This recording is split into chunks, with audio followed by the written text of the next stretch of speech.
देखो स्टेजेस जो मेमोरी की थी जो एसटीएम की थी ना, वही एलटीएम की रहेगी। पहली क्या थी? एनकोडिंग। सेकंड स्टोरेज, रिटेंशन भी बोलते हैं इसको। Third retrieval. तो एनकोडिंग में क्या आएगा? एसटीएम में तो ये था कि वहाँ एनकोडिंग एकोस्टिक होती है ज्यादातर, यानी कि सुनने के आधार पर होती है। एलटीएम में सिमांटिक होती है, अर्थगत। अगर सूचनाओं को मीनिंग मिला हुआ है तो उसकी एनकोडिंग जल्दी हो जाती है, और उसके बाद जो उसकी स्टोरेज होएगी वो लंबे टाइम तक स्टोर करके भी रखा जा सकता है। तो एसटीएम की एनकोडिंग एकोस्टिक थी, एलटीएम की एनकोडिंग ज्यादातर सिमांटिक है। ऐसा नहीं है कि एकोस्टिक और विजुअल नहीं होएगी, वो भी होएगी, लेकिन लंबे टाइम बनी रहेगी, जिसके साथ अर्थ जुड़ा हो, सिमांटिक हो। उसके बाद स्टेज है रिटेंशन एलटीएम की। एलटीएम में के स्टेज में रिटेंशन में क्या आएगा कि लंबे टाइम तक स्टोर करके सूचनाओं को रखा जा सकता है। जबकि एसटीएम में क्या था? 7 + -2 मैजिकल नंबर दिया था। किसने दिया था ये? मिलर ने। हाँ ठीक है, मिलर ने दिया था। यहाँ पर एलटीएम में क्या कहा गया कि सूचनाएं असीमित समय तक स्टोर रह सकती है।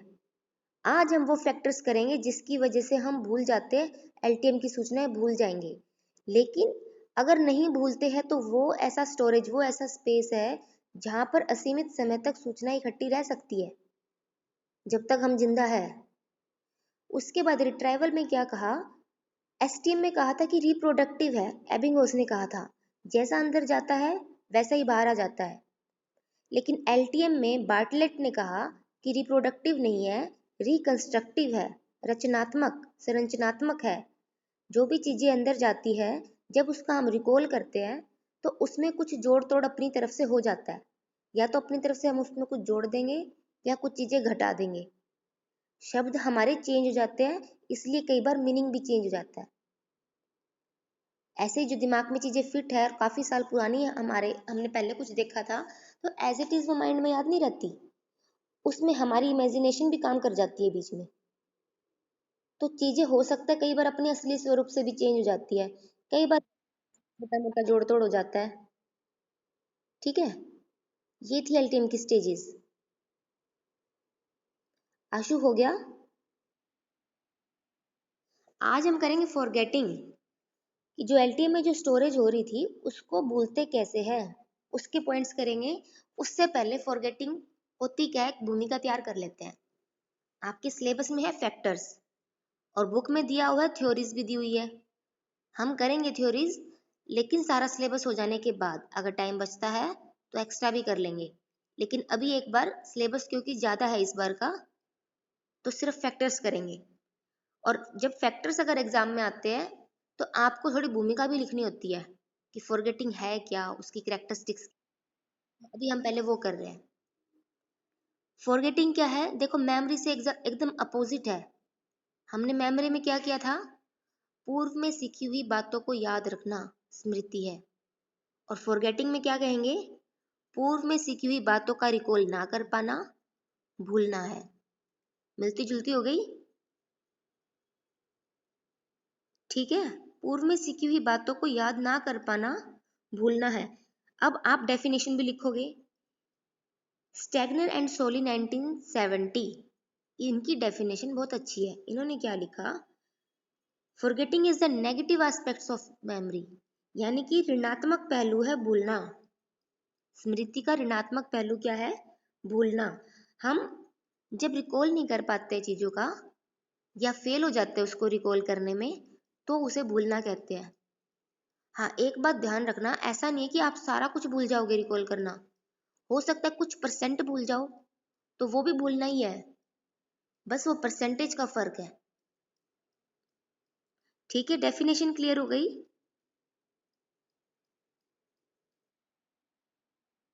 पूर्व में पूर्व में सीखी हुई, फॉरगेटिंग का चैप्टर करा रही हूँ वसुधा।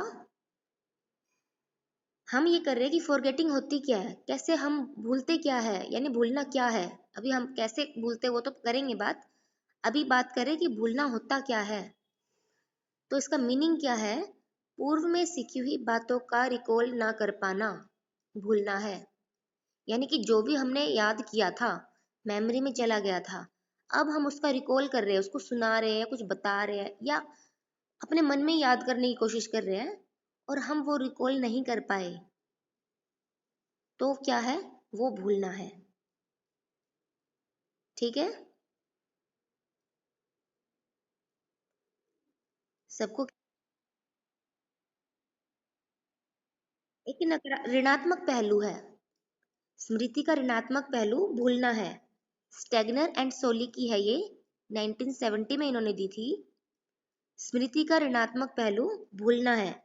जो इंग्लिश मीडियम के वो भी लिख लो, forgetting is the negative aspect of memory, it is the failure to recall that which was once learned। Hindi वाले लिखो, यह सीखे हुए विषय का प्रत्याहान की असफलता है।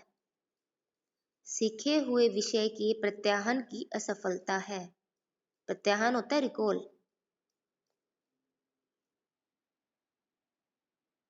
इंग्लिश में करूँ लक्षिता? ठीक है। Forgetting is the negative aspect of memory. It is the failure to recall that which was once learned। once learned यानी कि जो एक बार हमने सीखा था, once learned। सेकंड फॉर्म आएगी ना।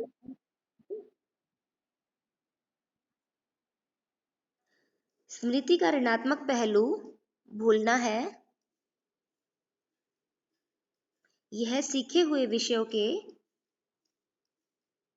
प्रत्याहान की असफलता है।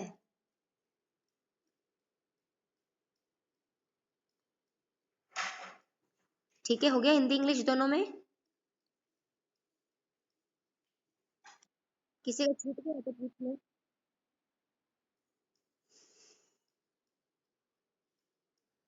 उसके बाद देखो अब क्या है, दो टाइप के मनोवैज्ञानिक थे। एक टाइप के मनोवैज्ञानिकों ने क्या कहा कि भूलना निष्क्रिय अवस्था, निष्क्रिय मानसिक प्रक्रम, मेंटल प्रोसेस ऐसा है जो पैसिव है, निष्क्रिय है। दूसरे टाइप के मनोवैज्ञानिक आए, उन्होंने क्या कहा कि भूलना एक्टिव प्रोसेस है, सक्रिय मानसिक बता दिया उन्होंने।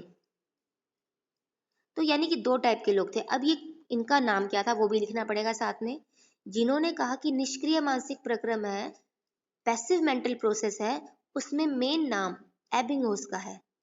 इन्होंने क्या कहा, पैसिव मेंटल प्रोसेस का क्या मीनिंग है कि समय का बीतना भूलने का कारण है। हम जानबूझ के नहीं भूल रहे, हमारा ब्रेन एक्टिव नहीं है भूलने के लिए, लेकिन जैसे जैसे समय बीतता चला जा रहा है हम भूलते चले जाएंगे।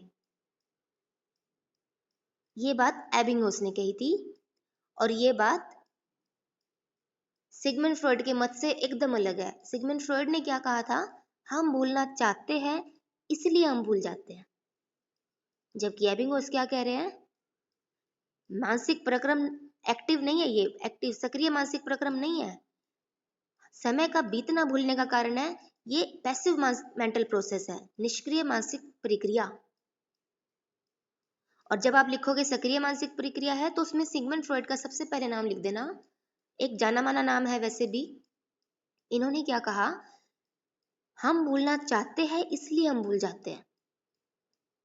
इसमें आप एक नाम और लिखोगे सक्रिय मानसिक प्रक्रिया में, Melton and Irwin. Melton and Irwin, इन्होंने क्या कहा था, जब भी हम भूलते कब है, जब कोई नई चीजें भी बीच में आ जाती है। अभी हमने मान लो कि कुछ याद कर लिया, उसको रिवाइज करने का टाइम नहीं मिला, उससे पहले ही कुछ और आ गया, इंटरफेयर हो गई, यानी इंटरफेरेंस हो गई, कुछ और चीजें हस्तक्षेप कर रही है, हम पुराने वाले को रिवाइज भी नहीं कर पाए, उससे पहले नया कुछ आ गया, इसलिए हम पुराना कुछ भूल जाते हैं। या कई बार ऐसा भी होता है कि हमने रिवाइज भी कर लिया, लेकिन अब नया कुछ बहुत स्ट्रॉन्ग नेचर का है। मान लो कि आप अपना एग्जाम्पल लो, आपने खाना बनाना सीखा, अब कोई कुक आ जाता है आपको खाना बनाना सिखाने के लिए, तो आपने जो पहले सीखा था धीरे धीरे उसकी भूल पड़ जाएगी आप, क्योंकि अब जो नया सिखाने वाला आया है वो स्ट्रॉन्ग है, यानी वो और अच्छे तरीके से आपको सिखाएगा, वही चीज और अच्छे तरीके से आप सीख रहे हो तो पुराना प्रोसेस आप भूल जाओगे। तो नए वाले ने पुराने में सीखने में बाधा पैदा करी, उसको याद रखने में। तो ये बात किसने कही थी? मेल्टन एंड इरविन ने, कि जब बीच में नई सामग्री आ जाती है तो पुरानी हम भूल जाते हैं, क्योंकि इंटरफेयर हो जाती है, नई सामग्री का इंटरफेयर हो जाता है। जब भी आप एक्टिव मेंटल प्रोसेस को एक्सप्लेन करोगे तो उसमें सिगमंड फ्रॉयड और मेल्टन एंड इरविन ये दो नाम लिखोगे, और पैसिव मेंटल प्रोसेस एक्सप्लेन करोगे तो एबिंगहॉस का नाम लिखोगे। ये थी भूमिका फॉरगेटिंग की। आपके सिलेबस का पार्ट फैक्टर्स है। अगर आपसे मीनिंग डेफिनेशन नहीं पूछी जाती है तब भी आपने थोड़ा सा एक्सप्लेन करना है, भूमिका लिखनी होती है, कंक्लूजन भी लिखना होता है। ये बात कोई पूछता नहीं है। बीच में आपने जो पूछा गया, सवाल पूछा गया, वो तो एक्सप्लेन करोगे ही, ऊपर और नीचे की बातें कोई पूछता नहीं है, आपने खुद से लिखनी होती है, भूमिका भी और कंक्लूजन। अब ये भूमिका क्लियर हो गई सबको फॉरगेटिंग की? सिगमंड फ्रॉयड ने कहा था, हम भूलना चाहते हैं इसलिए हम भूल जाते हैं, यानी कि हम जानबूझकर भूलते हैं।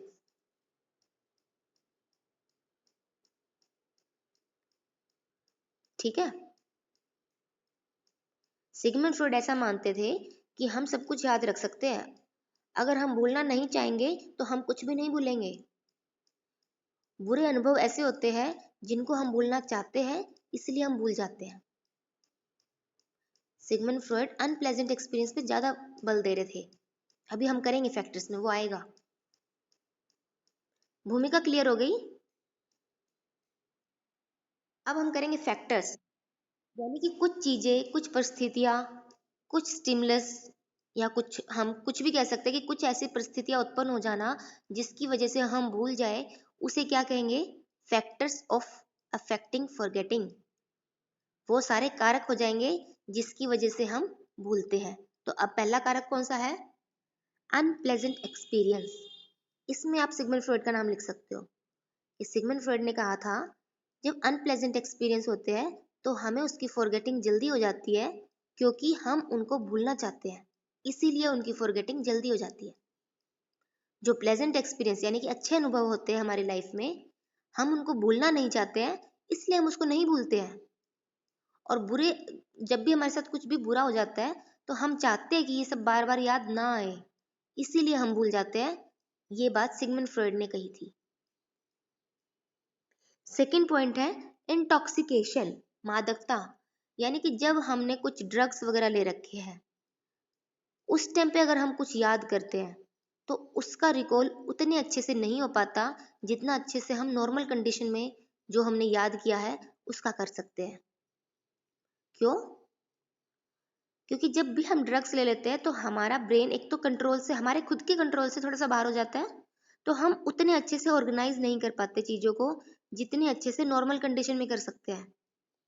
इसीलिए ड्रग्स का यूज करने के बाद, स्ट्रॉन्ग ड्रग्स देखो, जो हम छोटी छोटी मेडिसिन लेते हैं, फीवर हो गया, कोल्ड हो गया, मेडिसिन हमने ले ली है, तो उसमें भी ड्रग्स का ही काम कर रहे हैं वो भी, लेकिन वो माइल्ड है।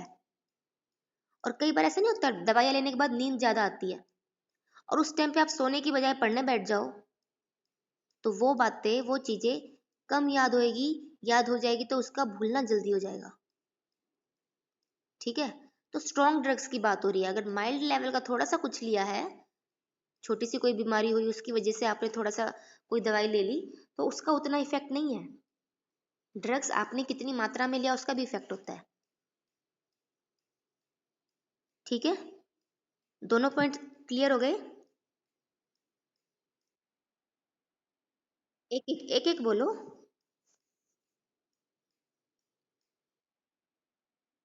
फर्स्ट था अनप्लेजेंट एक्सपीरियंस, दुखद अनुभव। अगर हमारी लाइफ में कोई बुरे एक्सपीरियंस रहे हैं जिसकी वजह से हमें बहुत दुख हुआ है, तो हम भी चाहते हैं ना कि वो हमें याद ना आए।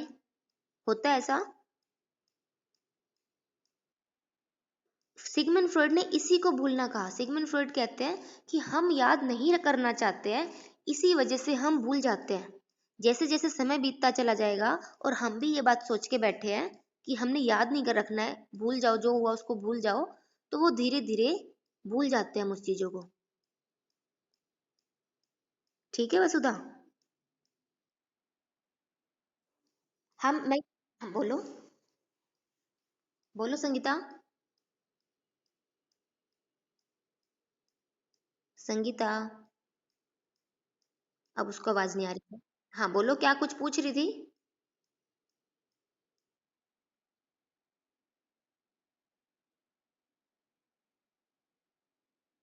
हाँ लेकिन आप बातों को याद, आप अपने आप को डिस्ट्रैक्ट करोगे ना भूलने के लिए। आप चाहते हो कि आप भूल जाओ, तो पूरी सिचुएशन अपने माइंड में बार बार थोड़ी याद करोगे। आप सोचोगे कि मैं अपना माइंड डिस्ट्रैक्ट करती हूँ, कोई और अच्छा काम करना लगता है, हॉबी कोई है आपकी, आप उसमें अपना माइंड लगाओगे। छोटे बच्चे घर में, उनके साथ अपना टाइम स्पेंड करने की कोशिश करोगे। यानी कि आप उस सिचुएशन से भागने की कोशिश करोगे, अपने दिमाग में कोशिश करोगे कि वो चीजें याद ना आए, उसके लिए अपने आप को डिस्ट्रैक्ट करोगे। तो धीरे धीरे, मैं ये नहीं कह रही एक दिन में कोई जादू हो जाएगा, मैजिक हो गया, आप नहीं भूलना, आप नहीं याद करना चाह रहे तो 100% बातें भूल गए, नहीं, ऐसा भी नहीं होएगा। धीरे धीरे ही भूलेंगे, टाइम तो लगता है। देखो, ये भी एक बहुत बड़ा फैक्टर है, समय का बीतना बहुत बड़ा फैक्टर है कि टाइम बीत जाता है तो स्मृति चिन्ह हल्के हो जाते हैं। अब आपने भी देखा होगा, बहुत सारे हॉस्पिटल्स पे भी देखा है, मंदिरों में भी देखा होगा, नाम लिखे होते हैं ना, ये चीज इसने बनवाई, खुदवा रखा होता है। तो जब वो खुदवाया है उस टाइम वो कितना ताजा दिखता है, कितने अच्छे से स्पष्ट क्लियर होता है। लेकिन 50-60 साल बाद, 100 साल बाद, धूल मिट्टी जमते जमते वो स्मृति चिन्ह हल्के पड़ जाते हैं ना। ऐसे ही ब्रेन में होते हैं, ब्रेन में स्मृति चिन्ह 50-60 साल में हल्के नहीं होते, वहां बहुत जल्दी हल्के हो जाते हैं। क्योंकि सिगमंड फ्रॉइड क्या कह रहे हैं, हम भूलना चाहते हैं। अगर मान लो कि मंदिर में या कहीं और कुछ स्मृति चिन्ह बने हुए हैं, आप उसको मिटाना चाहो तो वो जल्दी मिटेंगे ना, बजाय कि वो अपने आप धूलमिल होते जाए। ऐसे हम ब्रेन की चीजों को जल्दी भूल जाते हैं क्योंकि हम अपने नेगेटिव एक्सपीरियंस को भूलना चाहते हैं, हम चाहते हैं कि वो याद ना आए। इसीलिए हम अपने माइंड को डिस्ट्रैक्ट करते हैं इधर उधर, चीजों को कई बार अवॉइड भी करते हैं, लोगों के सामने जाना भी अवॉइड करते हैं। जहां से हमें प्रॉब्लम रही हो वहां हम कोशिश करते हैं कि कम जाए, जाएंगे तो चीजें याद आ जाएगी। तो हम जानबूझ के कोशिश कर रहे होते हैं, कुछ तरीके यूज कर रहे होते हैं ताकि हमें वो चीजें याद ना आए। ठीक है। थर्ड पॉइंट है लैक ऑफ इंटरेस्ट, रुचि का अभाव। आपने जब कुछ सीखा उसमें आपका इंटरेस्ट ही नहीं था, तो आपके माइंड में वो उतना अच्छे से फिट हुआ ही नहीं होगा, इसीलिए आप भूल जाओगे। अभी मान लो कि आप मेरी क्लास में बैठे हो, आप सबका इंटरेस्ट है, आप इसीलिए आए हो। ऑफलाइन क्लास में तो धक्के से भी आना पड़ जाता है, मन नहीं होता पढ़ने का, लेकिन कुछ लोग बैठते हैं। ऑनलाइन क्लास में वही आते हैं जिनका मन होता है पढ़ने का। देखो, आपकी सारी क्लास अटेंड नहीं कर रही, सारे लोग नहीं आए, थोड़े ही आए हो, तो जिनका इंटरेस्ट है बहुत ज्यादा इस सब्जेक्ट में वही जुड़े हैं। हाँ, मैं ये नहीं कह रही जिनका इंटरेस्ट नहीं है वो नहीं आए, कुछ एक के पास इंटरनेट की सुविधा नहीं होगी, तो वो एक केस अलग होता है, देखो ऑनलाइन में। पर जिनका इंटरेस्ट हो, अब पॉइंट क्या था हमारा, अगर हमारा इंटरेस्ट है, उस टाइम हमने कुछ सीखा है, तो उसकी फॉरगेटिंग कम होती है, बजाय कि अगर हमें धक्के से कोई काम सिखाया जाए तो उसको हम जल्दी भूल जाते हैं। ठीक है। फोर्थ पॉइंट है लैप्स ऑफ टाइम, समय का बीत जाना। ये बहुत बड़ा मेजर पॉइंट है, एबिंगहॉस भी सहमत है इस चीज से, कि जैसे जैसे समय बीतता चला जाता है हम भूल जाते हैं, धीरे धीरे फॉरगेटिंग बढ़ती चली जाती है। इसके लिए इन्होंने एक थ्योरी भी दी थी, डीके थ्योरी, वो हम करेंगे। अभी फिलहाल के लिए इतना समझो कि एबिंगहॉस ने क्या कहा था, कि जैसे जैसे समय बीतता चला जाता है हम भूलते चले जाते हैं। फिफ्थ पॉइंट है मटेरियल, जो सामग्री, जो चीजें हमारे ब्रेन में गई, हमने स्टोर किया, वो मटेरियल का नेचर कैसा था, उसके आधार पे भी डिपेंड करता है कि हम भूलेंगे या नहीं। जैसे कि जो हमने चीजें याद की उसका कोई अर्थ था, सिमांटिक मेमोरी थी, मीनिंग के आधार पर हमने उसको याद किया, तो उसका भूलना कम होएगा। अगर हमने उसका मीनिंग याद नहीं किया, उसका अर्थ क्या है वो हमें समझ में ही नहीं आया, हमने सिर्फ रट लिया, तो वो रटा हुआ चीजें जल्दी भूल जाते हैं। अब आप लोग अगर ये सब समझ के याद करोगे तो आपको लाइफ टाइम ये चीजें याद रहेगी। लेकिन अगर आप सिर्फ ये सोच के पढ़ते हो कि मुझे तो पेपर में मार्क्स अच्छे लेने हैं इसलिए पढ़ लूं, तो वो रट्टाफिकेशन हो जाएगी, तो फिर आप उसको जल्दी भूल जाते हो। अगली क्लास में जाओगे और आपको कुछ याद नहीं होगा पहली वाली क्लास का। ठीक है, तो जब भी कुछ भी याद करना है तो उसमें मीनिंग जोड़ना पड़ेगा, उसको अच्छे से समझना पड़ेगा। अभी जो मैं करा रही हूँ, कोई भी पॉइंट कहीं भी कुछ भी समझ नहीं आ रहा है तो आप दोबारा पूछोगे, ये सोच के कि आपने लाइफ टाइम इसको स्टोर करके रखना है, लाइफ में काम आएगी चीजें। ये फैक्टर्स क्या काम आएंगे? दूसरों को समझने में और खुद को समझने में। ये भी जरूरी होता है, साइकोलॉजी के एक स्टूडेंट के लिए बहुत जरूरी है कि हम अपने आसपास के लोगों को समझें और उन सबसे पहले हम खुद को समझें। उसके लिए जरूरी होता है कि हमें रीजंस पता हो कि अगर ऐसा हो रहा है तो उसके पीछे कारण क्या है। इसीलिए जितने भी चैप्टर्स आप पढ़ रहे हो, आपके सिलेबस में जो भी कुछ आता चला जाए, उनके फैक्टर्स को अच्छे से पढ़ो, क्योंकि रीजन, किसी भी चीज के पीछे का रीजन पता होना बहुत जरूरी होता है। नहीं तो हम अपना ही दिमाग लगा रहे होते हैं, ये हुआ इस वजह से हुआ होगा, और सब्जेक्टिविटी आ जाती है और मिसअंडरस्टैंडिंग क्रिएट हो जाती है। अपना दिमाग लगाना है, लेकिन फैक्टर्स पता होने चाहिए हमें, पीछे के रीजंस भी पता होने चाहिए। उसके बाद और क्या कहा गया है मटेरियल में? स्पष्ट और अस्पष्ट चीजें। जो स्पष्ट क्रिस्टल की तरह हमारे सामने अगर कुछ चीजें क्लियर हो तो वो चीजें हमें जल्दी हम रिकॉल अच्छे से कर पाते हैं, ज्यादा लंबे टाइम तक स्टोर करके रख सकते हैं। जबकि कुछ चीजें अस्पष्ट है, मान लो कि आपके पास कोई इंफॉर्मेशन आई है, लेकिन वो इंफॉर्मेशन आधी अधूरी आई, पूरी जानकारी नहीं मिली, तो आप अगर दूसरों को बताओगे तो उसमें जोड़ तोड़ भी हो सकती है। क्यों? क्योंकि आपको खुद को क्लियर नहीं है, और उसके बाद लंबे टाइम तक वो चीजें याद भी नहीं रहेगी। क्यों? क्योंकि वो इन्फॉर्मेशन कभी कंप्लीट हुई ही नहीं थी। इन्फॉर्मेशन अगर कंप्लीट है किसी चीज को लेके, किसी कॉन्सेप्ट को लेके, तो वो लंबे टाइम तक चीजें आपको याद रहती है। ठीक है, ये थी मटेरियल की कुछ विशेषता। जो सामग्री आप याद कर रहे हो उसकी भी कुछ विशेषता होती है जिसके आधार पर वो हमें लंबे टाइम तक याद रहती है।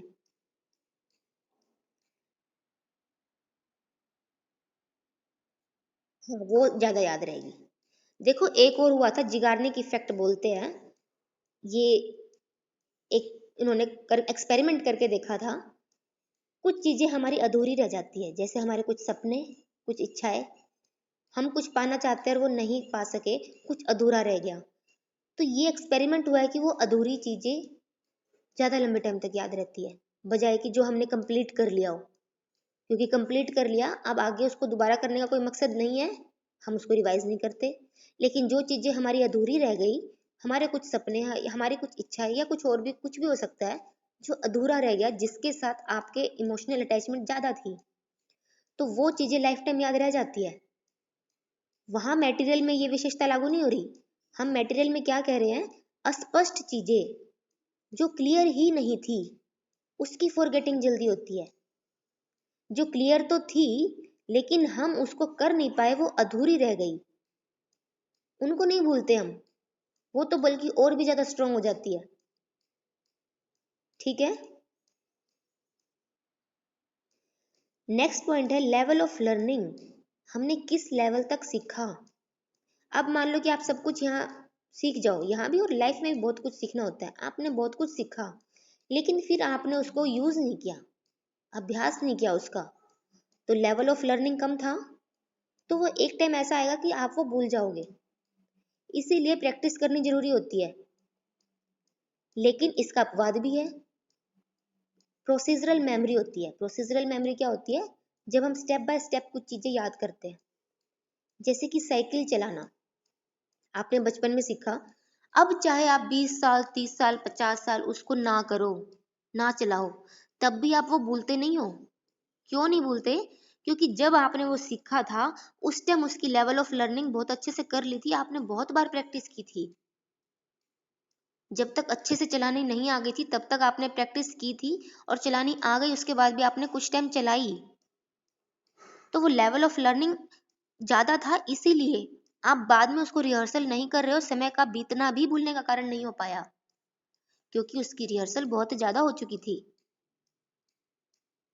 ठीक है। उसके बाद है मेंटल शॉक। मेंटल शॉक क्या है? कई बार कुछ ऐसी घटनाएं घटित हो जाती है जिसके साथ हम इमोशनली अटैच ज्यादा होते हैं, हमें इमोशनली हर्ट ज्यादा करती है, वो घटनाएं मेंटल शॉक का काम करती है। अगर कभी कुछ ऐसा हो रखा है, मेंटल शॉक हमें किसी बात का लगा हुआ है, उस टाइम हम किसी चीजों को याद करते हैं तो उसकी फॉरगेटिंग जल्दी हो जाती है। इसके पीछे रीजन क्या है?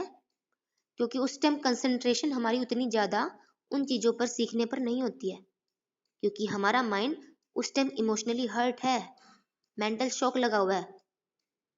जिस चीज को लेके, जिस बात को लेके मेंटल शॉक लगा हुआ है, ब्रेन सिर्फ अभी उसी को याद कर रहा है, तो वो अपनी एनर्जी, वो अपनी कंसंट्रेशन दूसरी चीजों पर उतनी नहीं दे पा रहा जितनी देनी चाहिए थी। इसीलिए उस टाइम चीजें जो हमने सीखी है वो हमें कम याद रहती है। 7 पॉइंट हो गए हैं, यहां तक किसी ने कुछ पूछना हो तो बताओ।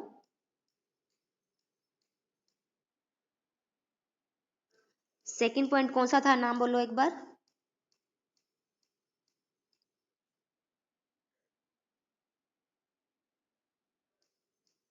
लेवल ऑफ लर्निंग, क्या कोई और बताओ, सेकंड पॉइंट कौन सा था? मादकता। अच्छा, खुशी यही पूछ रही हो?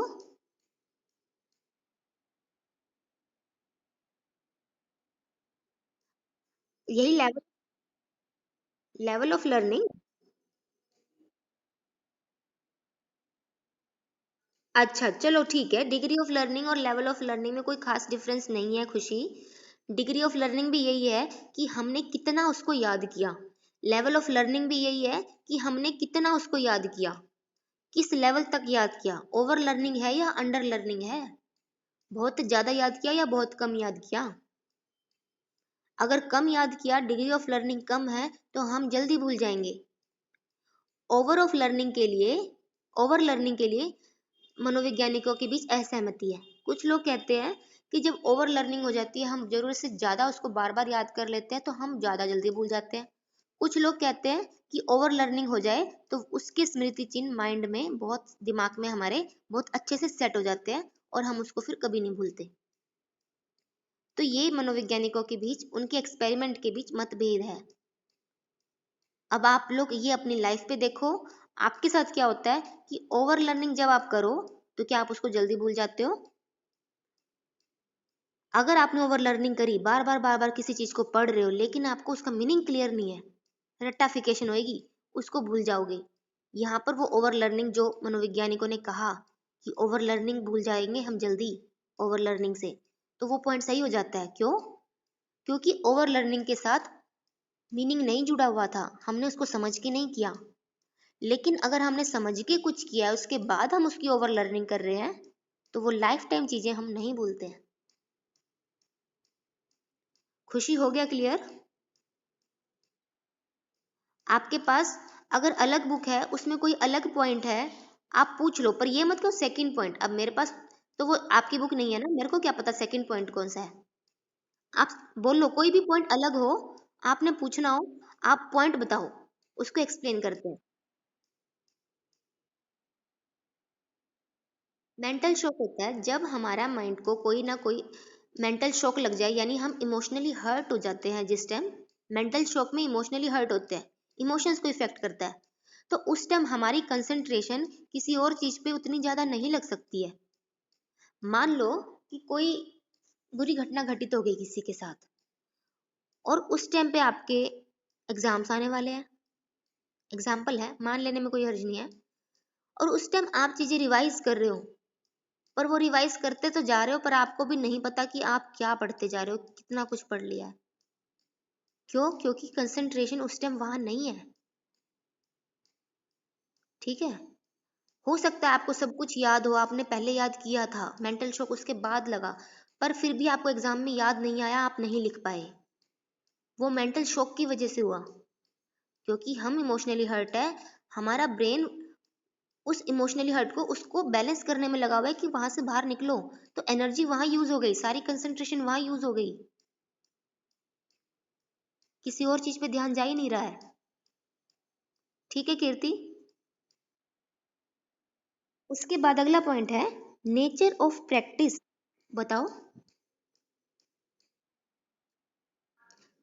दोबारा बोलो संगीता, समझ नहीं आया। मटेरियल, जो भी सामग्री, जो भी इंफॉर्मेशन हमारे ब्रेन में जा रही है, उसका नेचर कैसा है? वो स्पष्ट है, अस्पष्ट है, सार्थक है, निरर्थक है, उस पर डिपेंड करेगा कि वो कितना स्टोर रहेगा। सार्थक चीजें, जिसके साथ मीनिंग कुछ जुड़ा हुआ है, वो चीजें ज्यादा याद रहेगी। जो चीजें स्पष्ट है, क्लियर है, वो चीजें ज्यादा याद रहेगी बजाय कि अस्पष्ट चीजों के, बातों के। ठीक है, संगीता हो गया? उसके बाद है नेचर ऑफ प्रैक्टिस, कितनी ज्यादा आप प्रैक्टिस, यानी किस टाइप की प्रैक्टिस आप कर रहे हो। एक तो होता है निरंतर अभ्यास करते रहना, दूसरा होता है कि हम छोड़ छोड़ के करें, थोड़ा सा आज पढ़ लिया, थोड़ा सा कल कर लिया, थोड़ा सा उससे अगले दिन कर लिया। तो नेचर ऑफ प्रैक्टिस पे डिपेंड करेगा कि हमारे फॉरगेटिंग कितनी होगी। अगर चीजें आसान है और आप निरंतर अभ्यास कर रहे हो तो उसकी लर्निंग ज्यादा होएगी, फॉरगेटिंग कम होएगी। लेकिन अगर चीजें बहुत मुश्किल है, कोई टफ चैप्टर है और आप सोचो मैं तो आज पूरा ही याद कर लूं, तो उसकी फॉरगेटिंग ज्यादा होएगी। फिर मुश्किल चीजें अगर हो, इन्फॉर्मेशन कोई ऐसी हो जिसके लिए आपको एनर्जी, जिसके लिए आपको कंसंट्रेशन अपना ज्यादा देना पड़ रहा है, तो वो चीजें वितरित अभ्यास आपको करना होगा, यानी कि स्पेस्ड प्रैक्टिस, थोड़े थोड़े टाइम का बीच बीच में गैप देके करो। लेकिन अगर निरंतर अभ्यास करो और चीजें आसान है तो निरंतर अभ्यास कर रहे हो, तो वो उसकी फॉरगेटिंग फिर कम होती है, उसकी उसकी स्टोरेज ज्यादा अच्छी होती है एलटीएम में। डिपेंड करता है कि सामग्री का नेचर कैसा है उस पे। हालांकि एक्सपेरिमेंट ने ये प्रूव किया है, निरंतर अभ्यास करने से भूलना कम होता है और वितरित अभ्यास करेंगे तो भूलना ज्यादा होता है। लेकिन यहाँ एक शर्त है, अगर चीजें आसान है तो निरंतर अभ्यास कामयाब है। लेकिन चीजें बहुत ज्यादा टफ है, टिपिकल है, निरंतर अभ्यास तो वहां भी करना पड़ेगा, लेकिन एक ही टाइम में मत करो। अभ्यास तो निरंतर करो, लेकिन बीच में थोड़ा थोड़ा गैप देके करो, टाइम का गैप देके। ठीक है, ठीक है।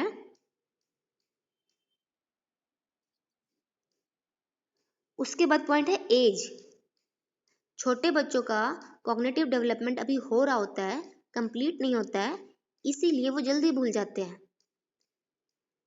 एडल्टहुड में आने के बाद या अमर्जिंग एडल्टहुड, जिस स्टेज में अभी आप हो, एडोलेसेंस की एंडिंग में हो, इसी को अमर्जिंग एडल्टहुड बोलते हैं कि अभी एडल्टहुड बस अमर्ज होने वाली है, स्टार्टिंग का पॉइंट है।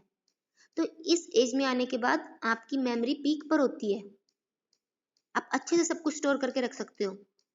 अब बुजुर्ग लोग होते हैं, उनकी मेमोरी भी थोड़ी सी वीक पड़ जाती है। उसके पीछे रीजन, क्योंकि उनके जो ब्रेन में न्यूरॉन्स है उसमें डिक्लाइन स्टार्ट हो जाता है, धीरे धीरे उसमें कमी आने लगती है, न्यूरॉन्स की डेथ होने लगती है। लेकिन इसके पीछे भी एक शर्त है। कुछ बुजुर्ग लोग ऐसे होते हैं जो लगातार आप पढ़ते रहते हैं, कुछ ना कुछ पढ़ने में लगे रहते हैं, अपने आप को कुछ ना कुछ सिखाते रहते हैं, यानी कि सीखने में भी इंटरेस्टेड है। तो उनके न्यूरॉन्स डेथ नहीं होते, उनकी डेथ नहीं होती न्यूरॉन्स की। क्यों? क्योंकि उनके न्यूरॉन्स, उन्होंने अपने न्यूरॉन्स को बिजी रखा हुआ है, वो प्रैक्टिस कर रहे हैं। अगर हम कई साल तक कुछ प्रैक्टिस, कुछ नया नहीं सीख रहे हैं, तो धीरे धीरे न्यूरॉन्स में डिक्लाइन होना स्टार्ट हो जाता है, क्योंकि उनको प्रैक्टिस करने का कुछ मौका नहीं मिल रहा है।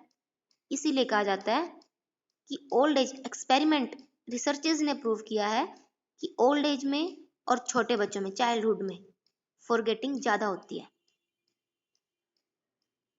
10th पॉइंट है इंटेलेक्चुअल लेवल। अब ये डिपेंड करता है आईक्यू कैसा है। जिसका आईक्यू अच्छा होता है, हो सकता है वो ओल्ड एज में जाके भी कुछ ना भूले, और जिसका आईक्यू बहुत कम हो सकता है उसको अभी सिखाया और अगले ही मिनट भूल जाए। तो ये आईक्यू पे भी बहुत कुछ डिपेंड करता है, सबका आईक्यू अलग अलग होता है, इसीलिए सबके सीखने की क्षमता भी अलग अलग होती है। हम किसी को भी कंपेयर नहीं कर सकते कि ये, इसको तो बहुत अच्छे से सब आ गया, इसको कम अच्छे से आया। क्यों? क्योंकि सबका आईक्यू का लेवल अलग है ना। किसी को 2 बार, 4 बार, 5 बार, 10 बार भी सिखाना पड़ सकता है, कोई एक बार में ही सीख जाता है, क्योंकि सबका आईक्यू अलग है। ठीक है। उसके बाद है मेंटल सेट। हमारा मेंटल सेट कैसा है, अगर हम सीखने की इच्छुक है तभी हम सीख पाते हैं।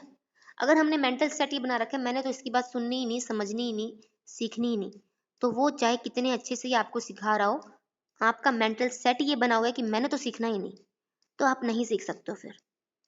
और थोड़ा बहुत दिमाग में जबरदस्ती चला भी गया तो उसकी फॉरगेटिंग जल्दी हो जाएगी। उसके बाद अगला पॉइंट है इंटरफेरेंस, हस्तक्षेप कितना हो रहा है, ये हमने पहले भी किया था। बताओ, बोलो। मेंटल सेट होता है जब हमारा किसी भी चीज को सीखने के लिए मेंटल सेट, हम प्रिपेयर होते हैं सीखने के लिए, हमारा माइंड प्रिपेयर है, तब हम जब कुछ सीखते हैं तो उसकी फॉरगेटिंग कम होती है। मान लो कि कोई आपको सब्जेक्ट धक्के से मिल गया, आपका मेंटल सेट नहीं है उसके लिए कि मैं उसको पढूं, तो वहां आपको टीचर चाहे कितनी अच्छे से पढ़ा रहा हो, आपका मेंटल सेट ये है कि ये सब्जेक्ट तो अच्छा नहीं है, मुझे तो कुछ समझ में नहीं आएगा, तो आप उसको नहीं सीख सकते हो, चाहे सामने वाला आपको कितने ही अच्छे से समझा रहा हो। मेंटल सेट ये रखो कि मैंने करना है, सीखना है, तो सब कुछ समझ में आता है, सारे सब्जेक्ट अच्छे हैं, किसी में कोई कमी नहीं है, सब सब्जेक्ट अपनी जगह अच्छे हैं और सबकी अपनी विशेषता है। लेकिन अगर आपने मेंटल सेट ये बना रखा है नहीं मेरे को तो वही सब्जेक्ट चाहिए था, ये तो मेरे को गलत मिल गया, मैं तो नहीं कर सकती, तो फिर आप नहीं कर सकते हो, क्योंकि आपने सोच लिया आप नहीं कर सकते, तो फिर आप नहीं कर सकते। ये है मेंटल सेट। बोलो। यस। Lack of. हाँ हाँ बिल्कुल। लेकिन थोड़ा सा फर्क है, लैक इंटरेस्ट की कमी में और मेंटल सेट में फर्क होता है। इंटरेस्ट चेंज हो सकते हैं, मेंटल सेट अगर आपने किसी चीज के लिए बना लिया तो वो इजीली चेंज नहीं होता है। ये थोड़ा सा फर्क है इंटरेस्ट में और मेंटल सेट में। ठीक है, लोगों की सोच होती है, वो उनका मेंटल सेट है, लोगों की सोच को बदलना उतना आसान काम नहीं होता। इंटरेस्ट बदला जा सकता है। अब मान लो कि आपको कोई ऐसी सब्जी है आपको अच्छी नहीं लगती, आपका कोई इंटरेस्ट नहीं है उस सब्जी में, लेकिन अगर उसको बहुत अच्छे तरीके से कोई उसमें कुछ एक्सपेरिमेंट करके कुछ क्रिएटिव सा कुछ पका दे उस चीज को लेके, आपका इंटरेस्ट उस चीज के लिए बदल जाएगा। पर अगर आपने मेंटल सेट क्रिएट कर रखा है, मेंटल सेट अपेक्षाकृत थोड़ा स्थायी होता है, मैं ये नहीं कह रही कि बिल्कुल कभी बदलेगा ही नहीं, मेंटल सेट भी चेंज होते हैं, लेकिन इंटरेस्ट के मुकाबले में ये थोड़े से स्थायी होते हैं। मेंटल सेट भी बदल जाते हैं, सामने वाला इंफॉर्मेशन क्या दे रहा है, कौन दे रहा है, कितनी रिलायबल सोर्स से आ रही है, आपका उस पर भरोसा कितना है। मेंटल सेट बदलने के भी पीछे बहुत सारे फैक्टर्स है, ये अलग टॉपिक है एक। जितने टॉपिक आप पढ़ रहे हो ना बीए फर्स्ट ईयर में, खासतौर पर ये बीए फर्स्ट ईयर का सिलेबस ऐसा है जिसपे आगे जाके पूरे पूरे चैप्टर या पूरी पूरी बुक है, आप एमए में पढ़ोगे, इसीलिए बीए फर्स्ट ईयर का सिलेबस नेट के पेपर में बहुत मायने रखता है। बहुत सारे क्वेश्चन बीए फर्स्ट ईयर में से आते हैं, आपने बीए फर्स्ट ईयर अगर अच्छे से पढ़ ली तो एमए में बहुत कुछ आसान हो जाएगा, क्योंकि इसके हर एक पॉइंट पे एक एक चैप्टर हो सकता है वहां पे, हर एक चैप्टर पे एक एक बुक हो सकती है वहां पे, हो सकती नहीं होती है भी, हमने पढ़ी भी है, एक एक चैप्टर पे एक एक बुक है फिर आगे। ठीक है, इसलिए इसके एक एक पॉइंट को अच्छे से क्लियर रखो अगर आपने फ्यूचर में साइकोलॉजी में ही अपना करियर बनाना है तो। इतना अच्छे से क्लियर रखो, जब तक ना समझ में आए तब तक पूछो आप, कोई इशू नहीं है, लेकिन उसको दिमाग में अच्छे से फिट कर लो, अपने लाइफ के साथ उसको जोड़ लो ताकि आप उसको कभी भूलो नहीं। हो गया संगीता ये वाला पॉइंट मेंटल सेट का। उसके बाद अगला पॉइंट था हस्तक्षेप। जब आपने कुछ याद किया बीच में कुछ हस्तक्षेप हो गया, जब आप कुछ सीख रहे हो उसके बीच में कुछ हस्तक्षेप हो रहा है, तो वो सीखने पे आपकी पूरी एनर्जी पूरा कंसंट्रेशन नहीं लग पाएगा, इसीलिए उसका भूलना जल्दी हो जाएगा। या दूसरी कंडीशन क्या हो सकती है, आपने अच्छे से सब कुछ सीख लिया, अब नई सामग्री ऐसी आई कि उसने हस्तक्षेप ज्यादा पैदा कर दिया। कैसे? अभी जो पहले एग्जाम्पल दिया था, वो आपने खाना बनाना सीखा, उसके बाद कोई कुक आ गया आपको खाना बनाना सिखाने के लिए, यानी कि एक्सपर्ट कोई आपको सिखाने के लिए कुछ आ गया वही चीज, तो पुरानी वाली चीज की फॉरगेटिंग जल्दी हो जाएगी क्योंकि आपको नया उससे भी ज्यादा स्ट्रॉन्ग लग रहा है। तो इंटरफेरेंस, नई चीजों ने पुराने को याद करने में इंटरफेरेंस उत्पन्न कर दिया। ये है हस्तक्षेप। या तो बीच में आ जाएगा या सीखने के बाद भी आ सकता है। अगला पॉइंट है हेल्थ। अगर हमारी हेल्थ अच्छी नहीं है, फिजिकल हेल्थ भी हो सकती है और मेंटल हेल्थ भी हो सकती है। अगर हमारी हेल्थ अच्छी नहीं है तो भी हम उस टाइम अगर हम कुछ सीख रहे हैं तो उसकी फॉरगेटिंग जल्दी हो जाती है, क्योंकि हेल्थ अच्छी नहीं है तो हम टायर्ड, एक तो थके भी हुए हैं, उसके बाद एनर्जी का लेवल भी कम है, उसके बाद कंसंट्रेशन भी पूरी काम पे नहीं बन पा रही क्योंकि हम बीमार हैं। इसीलिए जो भी हम सीखेंगे उसका भूलना ज्यादा होएगा। 14 पॉइंट है मेथड ऑफ लर्निंग। किस मेथड से हमने सीखा? दो टाइप के मेथड होते हैं, संपूर्ण विधि और आंशिक विधि, whole method and partial method. अब ये क्या है होल मेथड? जब भी हम कुछ सीख रहे हैं उसको पूरा सीखा तो होल मेथड। आंशिक विधि क्या है? थोड़ा थोड़ा करके, पार्ट में कर करके सीख रहे हैं। पार्शियल मेथड क्या है? जब पार्ट में कर करके सीखे, थोड़ा सा आज सीख लिया, थोड़ा सा कल, उसके बाद आप धीरे धीरे पार्ट में करके सीख रहे हो। तो हालांकि लर्निंग दोनों से ही होती है। अब यहाँ जो हमने पहले किया था ना, नेचर ऑफ प्रैक्टिस, वैसा ही पॉइंट है ये भी। अगर आप कोई चीज लय में याद कर रहे हो, जैसे कि पोइम, जैसे कि कोई अगर इजी सा कोई चैप्टर है तो वो होल मेथड से आपको जल्दी याद रहेगा। लेकिन अगर कोई टफ मटेरियल आपके सामने है, उसको आप याद कर रहे हो, तो वो पार्ट मेथड में याद करोगे तो लंबे टाइम तक उसकी स्टोरेज रहेगी, नहीं तो फॉरगेटिंग हो जाएगी। क्योंकि टफ है तो आपको उस पर ज्यादा एनर्जी लगानी पड़ रही है, ज्यादा कंसंट्रेशन लगानी पड़ रही है, इसलिए उसको पार्ट में याद करोगे तभी वो लंबे टाइम तक स्टोर रहेगी। लेकिन अगर कोई इजी सा कुछ है, उसको अगर आप पार्ट में याद करते हो तो आगे अगले दिन आप कुछ करोगे तो पुराना भूले मिलोगे, क्योंकि आपका एसोसिएशन नहीं बैठ रहा है, संबंध स्थापित नहीं कर पा रहे हो। अब आप कोई मूवी देख रहे हो, आपको आधे घंटे की मूवी एक दिन दिखा दी, फिर आधे घंटे की हो सकता है मैं 2-4 हफ्ते बाद दिखा दूं, ऐसे ऐसे करके पूरी मूवी पूरी करूं, आपको वो मूवी का मीनिंग समझ में आएगा ही नहीं कि आखिर क्या वो मूवी क्या थी। अब वो मूवी अच्छे से क्यों एक ही टाइम में होल मेथड में यूज हो रहा है, वहां पे क्यों एक साथ दिखाई जा रही है? उसमें कोई कहानी है, कोई मीनिंग है, और कोई टिपिकल सी कहानी नहीं है।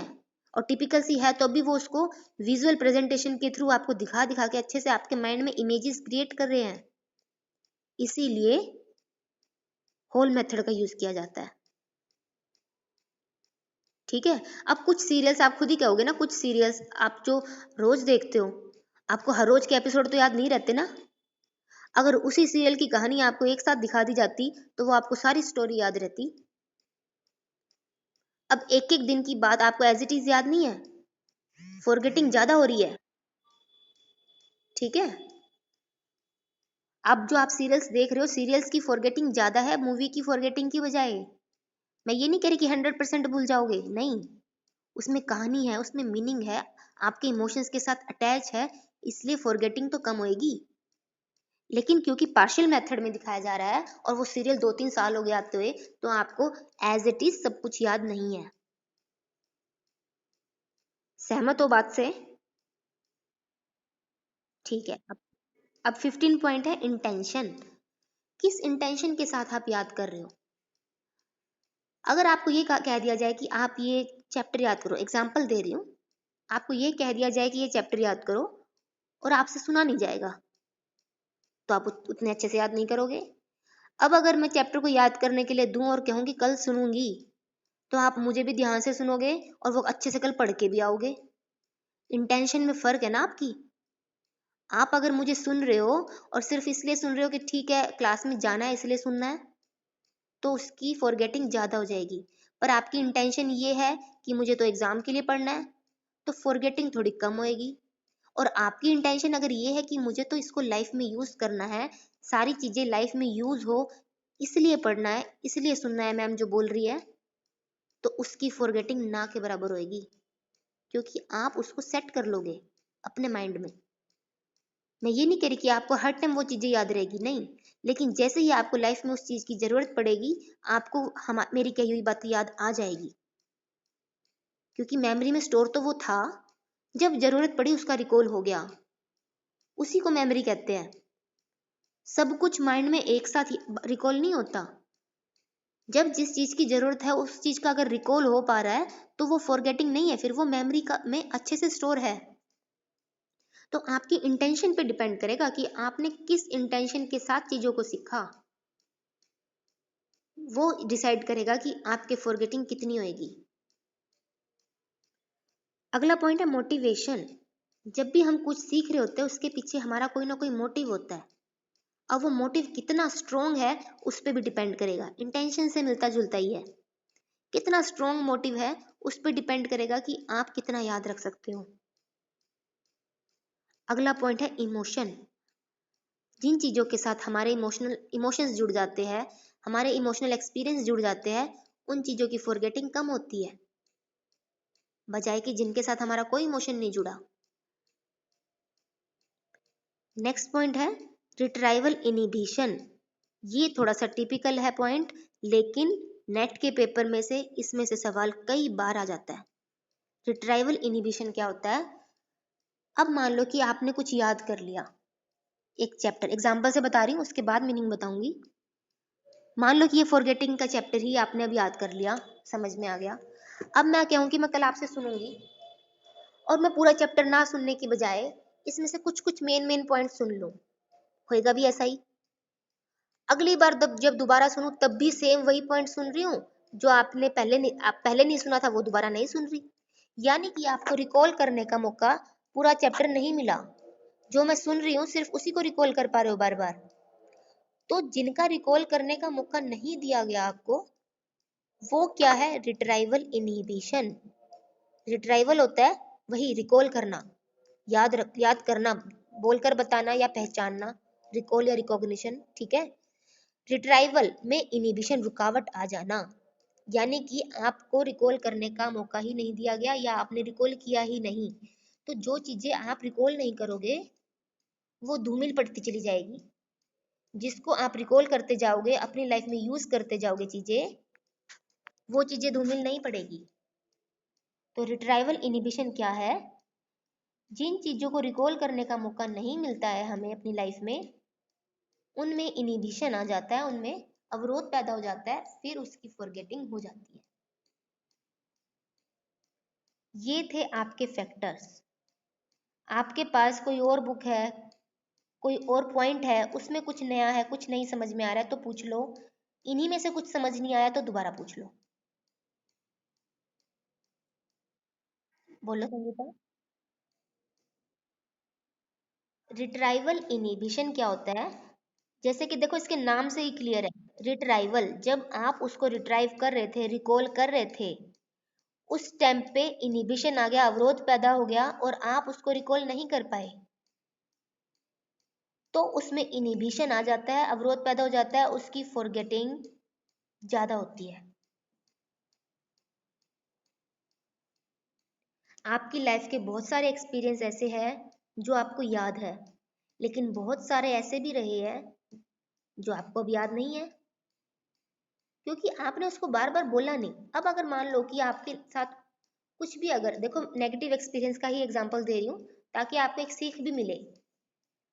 अगर आपके साथ लाइफ में कुछ बुरा हो गया और आप बार बार उसको दूसरों के सामने बोल के बता रहे हो, मेरे साथ तो तब ये हुआ था, तब वो हुआ था, तो आप बार बार उसका रिकॉल कर रहे हो, इसीलिए उसकी फॉरगेटिंग नहीं हो पा रही। लेकिन आप अब भूलने के लिए क्या करोगे? वो नेगेटिव एक्सपीरियंस आप क्या करोगे? कोई आपसे पूछे तब भी आप क्या बोलो? नहीं, छोड़ना, क्या याद करना उस बात को। दूसरों के सामने बार बार बोलो नहीं, और खुद से भी उसके बारे में बार बार बात मत करो। आपको बातें याद आ रही है, अपना माइंड डिस्ट्रैक्ट करो, कहीं और लगाओ। खुद को मौका ही मत दो उसको रिकॉल करने का, उन बातों को रिकॉल करने का। तो धीरे धीरे वो चीजें फॉरगेटिंग हो जाती है उसकी। इसी को रिट्राइवल इनिबिशन कहते हैं। अगर आप सबके सामने बार बार उस चीज को गा रहे हो ना, मेरे साथ इसने ये किया, उसने वो किया, तो आप कभी उस चीज से बाहर आ ही नहीं सकते, क्योंकि आप बार बार रिकॉल कर रहे हो। आपने करना क्या है? रिट्राइवल इनिबिशन खुद से पैदा करना है, उसका रिकॉल नहीं करना। कोई पूछे तब भी मना कर दो, कह दो छोड़ो, हमने नहीं करनी उस पर बात। अब कोई नेगेटिव बात है किसी के लिए भी नेगेटिव मत बोलो। एक तो जितना ज्यादा नेगेटिव हम बोलते हैं उतना ज्यादा वो नेगेटिव हमारे माइंड में फिट होता चला जाता है। कोई आपके सामने आके किसी की कोई बात नेगेटिव बोल रहा है, इसने ये कर दिया, उसने वो कर दिया, तुरंत बोलो नहीं, मुझे मत बताओ। लोग आपको मिल जाएंगे ये कहते हुए, अरे तुम्हारे काम की बात है, सुन तो लो। तब भी आप ये कहोगे कि नहीं।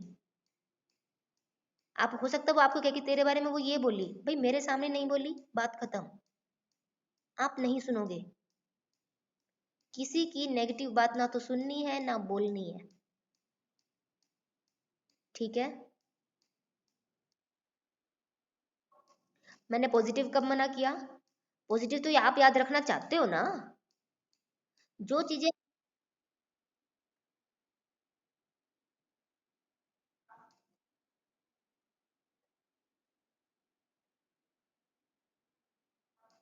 देखो, हालांकि मैं तो ये मानती हूँ सुनी सुनाई बातों पे भरोसा रखना चाहिए, पर अगर कोई कुछ पॉजिटिव बोल रहा है तो सुन लेने में कोई एतराज नहीं है। क्यों?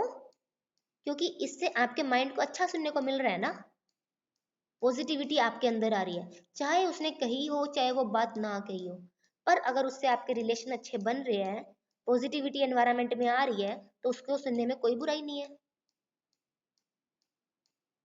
कोई अगर नेगेटिव बोलता है तो उसको सुनने से इग्नोर करो, क्योंकि जरूरी नहीं है उसमें सच्चाई है और आपके रिलेशन खराब हो सकते हैं। आपने नहीं भरोसा करना। और रिलेशन की छोड़ो, वो नेगेटिव एनर्जी आपके माइंड में रिफ्लेक्ट करेगी, वो फिर बहुत सारी जगह पे दिखाई देगी। अंदर कुछ नेगेटिव जाता है तो वो बहुत सारी जगह पे रिफ्लेक्ट होता ही है। आपके मूड को तो खराब करता ही करता है, और मूड खराब होएगा तो और बहुत सारे काम इफेक्ट हो जाएंगे आपके। इसलिए नेगेटिव नहीं सुनना। मैं ये नहीं कह रही इस पॉइंट के अंदर ये लिखोगे आप, नहीं। इस पॉइंट के अंदर तो ये लिखोगे कि जिसका रिकॉल नहीं कर पाते हम, जिसको रिकॉल करने की अपॉर्चुनिटी हमें नहीं मिलती है, उसमें अवरोध पैदा हो जाता है, और रिट्राइवल इनिबिशन के कारण फॉरगेटिंग हो जाती है। आपने लिखना तो पॉइंट में ये है, लेकिन लाइफ में काम आए इसलिए मैंने ऐसा एग्जांपल दिया था पॉजिटिव और नेगेटिव का। ठीक है संगीता। चलो, अभी आपकी दूसरी क्लास का टाइम हो गया है, आपका ये टॉपिक भी कंप्लीट हो गया है। लॉन्ग टर्म मेमोरी का एक टॉपिक बचा हुआ है, उसको कल करेंगे, फिर चैप्टर कंप्लीट हो जाए। चलो कल मिलते हैं।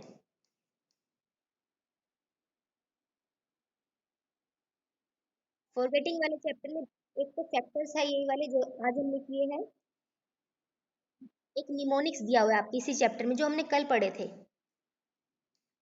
इसमें से ये इस चैप्टर में से अभी आपकी जो लॉन्ग टर्म मेमोरी का चैप्टर है उसमें एक क्वेश्चन रहता है, उसको कल करेंगे। फिर आपकी ये वाली यूनिट पूरी हो जाएगी। बोलो।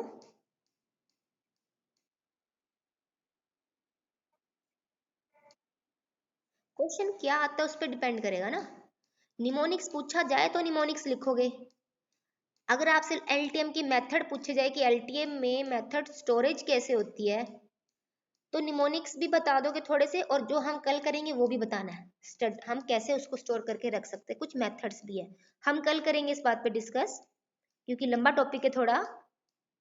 आपके लोगों का पॉलिटिकल साइंस का लेक्चर लग रहा होगा, इसलिए अभी डिस्कस नहीं कर रही, क्योंकि वो लोग अभी यहाँ से जा चुके हैं, उनका दूसरा लेक्चर है। ठीक है, इसलिए इस टॉपिक पे कल डिस्कस करेंगे। ठीक है। हाँ ठीक है, मैं पीडीएफ भेज दूंगी। ठीक है खुशी। और कुछ? हाँ बोलो।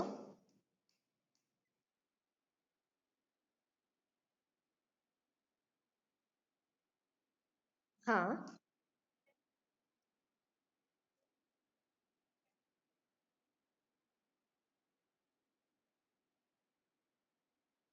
देखो, खुद का ऐसा इफेक्ट करेगा अगर हम बहुत ज्यादा एक्साइटेड है, अराउजल लेवल बहुत ज्यादा हो रखा है किसी चीज को लेके, किसी और बात को लेकर अराउजल लेवल ज्यादा है। मान लो कि किसी को अगर गुस्सा आ रहा है ना बहुत ज्यादा, तो उस टाइम भी उसके अंदर अराउजल लेवल ज्यादा है, उस टाइम उसकी अटेंशन चीजों पे कम जाएगी। उसको वो जिस चीज में इंटरेस्टेड होगा सिर्फ उसी चीज में टेंशन दे पाएगा।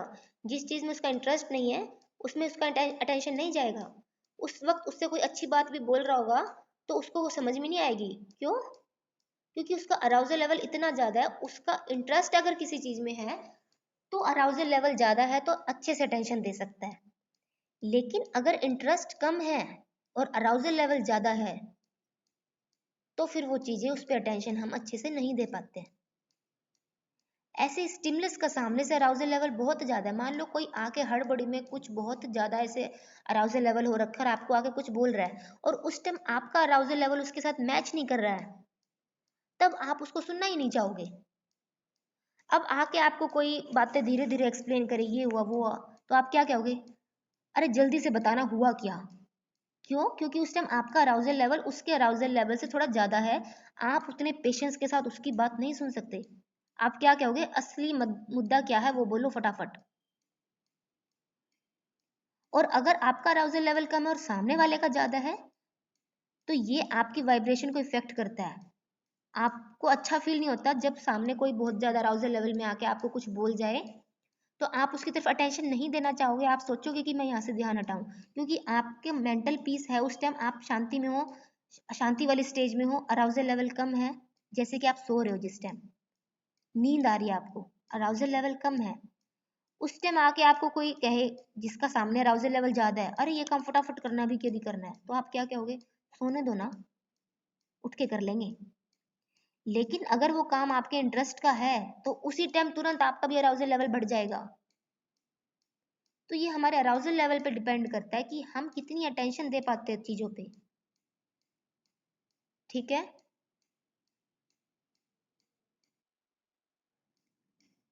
नहीं समझ में आया तो दोबारा पूछ लेना, कोई बात नहीं। ठीक है, चलो अब कल मिलते हैं फिर। बोलो, चलो पूछो, कोई बात नहीं, पूछ लो। कौन सा?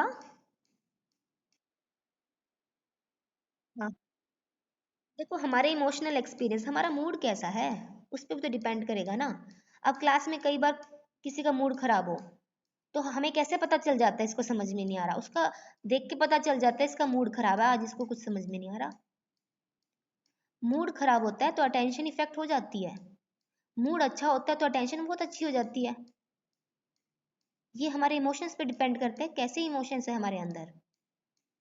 सारा ही तो खेल मूड का है। समझ रहे हो? मूड स्विंग्स होते हैं बहुत ज्यादा एडोलोसेंस की एज में, और सारा ही खेल इस मूड का है। अगर आपका मूड अच्छा है तो आपकी अटेंशन, आपका इंटरेस्ट नहीं है किसी चीज में, तब भी आपका मूड अच्छा है तो आप उस पर एक बार कोशिश तो करते हो, चल देख लेते हैं, कोई बात नहीं, क्योंकि मूड अच्छा था। आपका इंटरेस्ट नहीं है पर फिर भी आप अटेंशन दे रहे हो क्योंकि मूड अच्छा है, इमोशंस पॉजिटिव इमोशन है। लेकिन अगर मूड अच्छा नहीं है, नेगेटिव इमोशन है, तो जिसमें आपका इंटरेस्ट होगा उस दिन तो आपका वो काम करने का भी मन नहीं करेगा। ठीक है?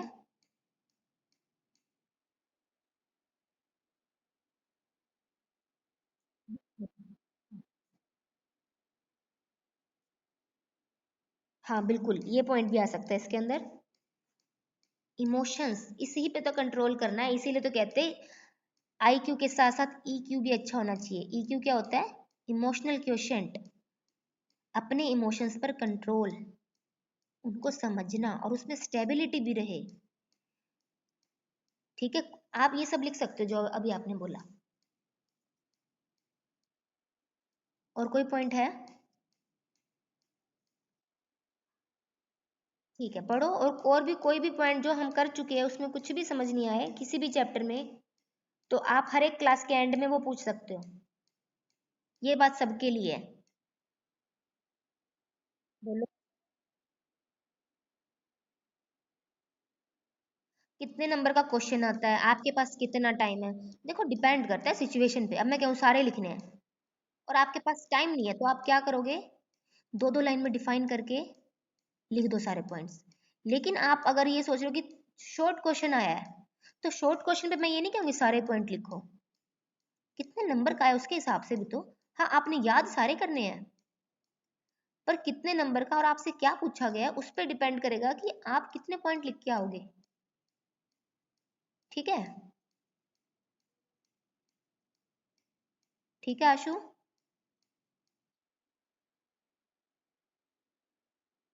हाँ।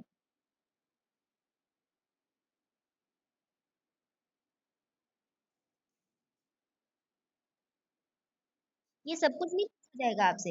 आपसे स्पेसिफिक पूछा जाएगा या तो निमोनिक्स या फैक्टर्स। ऐसा नहीं कहेंगे एलटीएम डिफाइन कर दो। और सिर्फ एलटीएम अगर डिफाइन करने का आ जाए तो फिर ये आपकी मर्जी है कि आप उसमें कितना क्या लिखना चाहते हो। निमोनिक्स आ जाए आपको जरूरी नहीं है फिर सारे पॉइंट लिखो। फैक्टर्स जरूरी नहीं है सारे पॉइंट लिखो। हालांकि ये रेयर चांस है कि आपको ऐसा कहे कि एलटीएम डिफाइन करो। ऐसा तो कहना पूरी यूनिट पूछ लेना जैसा होगा ना। आपसे स्पेसिफिक क्वेश्चन पूछा जाएगा। अगर फिर भी मान लिया आपकी बात, अगर ऐसा आ जाता है कि एलटीएम डिफाइन करना है, तो फिर वो आप पे डिपेंड करता है कि आप कितने कितने पॉइंट एक्सप्लेन करते हो। हाँ, हेडिंग सबकी बना दो। आपने मीनिंग भी लिखना है, डेफिनेशन भी, स्टेजेस भी, मेथड्स भी, निमोनिक्स भी। और ये फॉरगेटिंग के पॉइंट नहीं लिख रहे, फॉरगेटिंग के पॉइंट, फॉरगेटिंग का चैप्टर अलग है। ठीक है? निमोनिक्स के सारे पॉइंट लिखने या नहीं लिखने वो आप क्वेश्चन कितने नंबर का है, लॉन्ग क्वेश्चन है, आपके पास टाइम भी है तो सारे लिख दो। नहीं तो लास्ट में आप नाम लिख के एक एक लाइन में एक्सप्लेन करके भी आ सकते हो। हालांकि हालांकि किसी ने ऐसे नहीं लिखा था कि एलटीएम डिफाइन करो।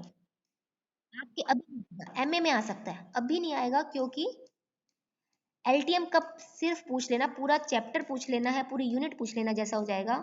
इसीलिए ऐसे क्वेश्चन नहीं आएगा। फिर भी आप प्रिपेयर रहो कि हो सकता आ जाए। तो आप क्या करोगे, आप अपने हिसाब से छटनी करोगे। सारे सारे पॉइंट लिखने हैं तो सारे लिख दो दो दो लाइन में। आप सोचो मैं सारे पॉइंट ना लिखूं, कुछ एक डिफाइन करना चाहते हो तो कुछ एक कर दो, फिर उसको थोड़ा डिटेल में कर दो। हालांकि मैं प्रेफरेंस ये देती हूँ कि सारे डिफाइन कर दो, पर थोड़ा लिख दो, पर बता सारे दो। टू द पॉइंट बात लिख के खत्म कर दो। ठीक है? और कुछ पूछना है किसी ने? नहीं? चलो फिर कल मिलते हैं। ऑफ कर रही हूँ क्लास।